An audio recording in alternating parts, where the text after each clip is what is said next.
poslyšte v skutku podivuhodnou příhodu, kdež se můžete poučit i z toho, co se událo našemu krajanu Zdeňku Matěji Kudějovi. Též zvíte, kterak havě tjářku velmi otravnou vypuditi a že Rusů nutno jest se stříci, neb zmohou mnohem. Na Vysočině žil spisovatel, též tulák pijan místní bard. Měl kolem sebe spoustu přátel, Tarzana pro nás překládal. Na toulkách v Rusku pojedl maso, nezrovna čerstvé, vždyť měl hlad.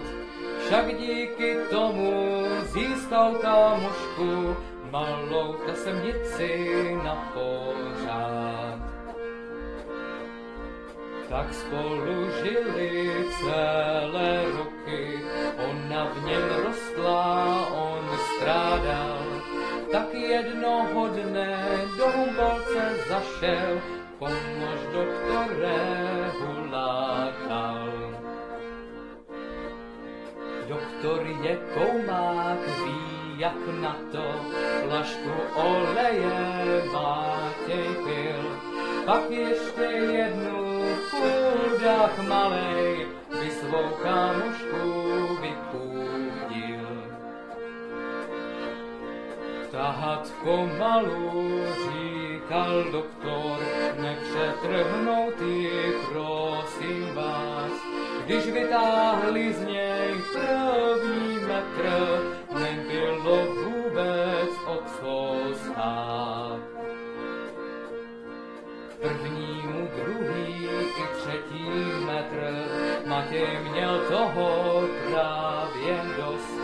Jenže pak ani konec nebyl, ještě že měli celou noc. Když čtvrtý metr vytáhli celý, zas konec nebyl, bohužel.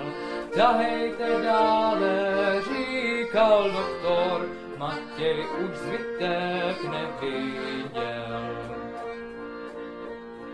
Pátému šestý přibyl metr a k němu sedmý poslední. Do lihu celou ji potom dali, stal se z ní exponát nevšední.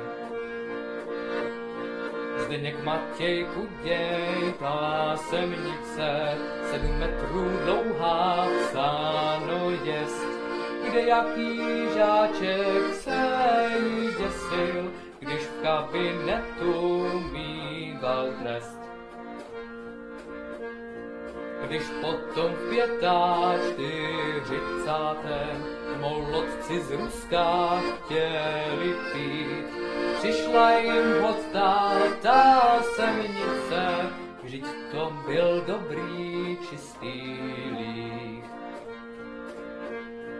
Vypili všecko, žáby, zmije, raky i půlce dokonce.